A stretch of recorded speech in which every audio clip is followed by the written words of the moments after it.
So I'm looking down at my graduate school acceptance letter, and I'm like, oh my God, I did it. I'm finally an adult. I'm on the right track, or at least I'm on a track. You know, this is gonna be awesome. No more being a barista full-time where like the steamed milk is constantly burning my hands. No more working 3 or 4 jobs while I'm in college to pay for college. I'm about to be a scholar. And then I'm gonna have a real job. And I'm gonna come home at the end of the day and drink a glass of wine. That's right, I said glass. Now, no more my plastic LeBron James cup that has a hologram of him doing a slam dunk. We'll have real cups. So all week, I'm just like sitting with this excitement and my wonder about what my future's gonna look like. But I also realize that I'm exhausted and I'm nauseous. Also, my boobs are swollen. When is the last time I had my period? Oh, I can't remember, so that's a bad sign. This is pre-app, so I don't know. And but I'm like, you know what? I'm an adult now. I'm about to be a grad student. I have control of my life, so I'm gonna go to the grocery store and get a pregnancy test. Bing, bam, boom. I get there and I'm like, what the hell? I'm already here. Let me just go in the bathroom and get that negative on the test. So I'm sitting in the bathroom and I see that pink circle slowly filling up, and it says a horizontal line, negative. And I'm like, oh, Jen, you paranoid idiot. Of course you weren't pregnant. See, you're just anxious. And I look back down and I see now that there is a vertical line on top of the horizontal line, positive, which is great for a GPA, but bad if you do not want to be pregnant, right? And so I was like, no, how could this even happen? Like, I'm not supposed to be pregnant. This isn't supposed to happen to me. Like, can you actually get pregnant from one hookup? He wasn't even worth it. Oh my God, like, we met at a party. He wanted me to come over after and watch Bad Boys 2. Naive me, I thought that's what he wanted to do. I was pretty disappointed when that wasn't the case. But here we are. And I realized for some reason it's frowned upon to stay in the Safeway bathroom forever, so I have to leave, right? And, you know, their bathroom is all the way in the back, and I have to walk across the whole grocery store to get out. And I'm paranoid that somehow, like, all the customers know I'm pregnant, and I'm also, like, kind of scared that they think I stole the pregnancy test, like, something like this, because I thought they'd all be like, we got a pregnant robber over here? Yeah, someone please get her, and they're, like, hiding their children from me.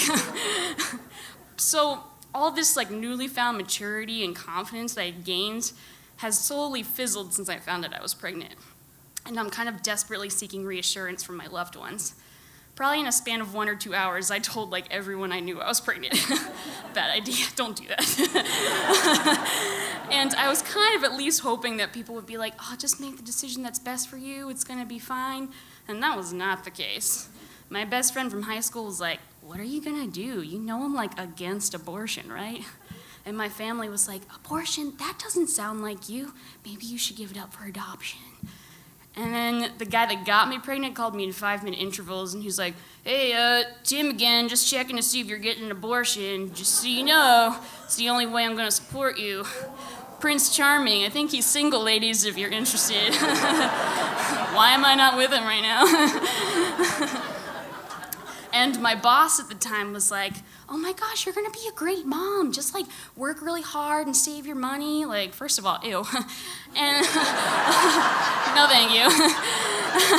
And I thought about my situation at the time. You know, I was working full-time as a barista, and also I had 3 male roommates who were not exactly frat guys, but they were definitely the kind of guys that would like barge in your room on a Tuesday night and be like, take a shot with us, you coward. Like, stop doing your homework.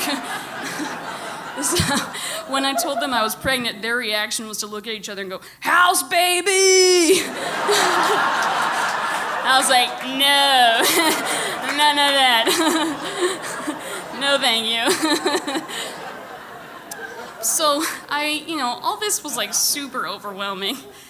And I realized that like, the only way I could cope with it was each night go in my car and listen to my Simon and Garfunkel CD and do like this ugly cry. Like, whenever Kathy's song came on, I'd just be like, But even though that sounds really pathetic, like, I realized at the time that those were the times my head felt the clearest, and that's when I felt like most myself. And so I really had to make a decision, and I had to do it alone. I got into this predicament alone, so I had to finish it out alone, right?